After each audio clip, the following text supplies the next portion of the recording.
Hello, আসসালামু আলাইকুম viewers. আজকের মিনি ব্লগে সবাইকে স্বাগতম। তো বাইরে কফি বানানোর জন্য পাউডার নিয়ে কফি মেশিনে লাগিয়ে দিল। একটি কাপ নিয়ে নিল। কফির যে তরল পদার্থ আছে কাপের মধ্যে নিয়ে নিল। তারপর দুধ নেওয়ার জন্য একটি মগ নিয়ে নিল। ফ্রিজ খুলে দুধ নিল। আমাদের সৌদি আরবে কিন্তু গরুর দুধ পাওয়া যায় না, তার জন্য ডিব্বার দুধ দিয়ে কফি বানানো হয়। তো বাইরে দুধ গরম করার জন্য আবার মেশিনে চলে আসলো।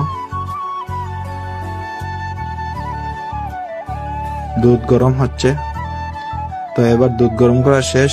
তো ভাই মেশিনটাকে ক্লিন করে দিল। কফি বানানোর জন্য ভাই প্রস্তুত।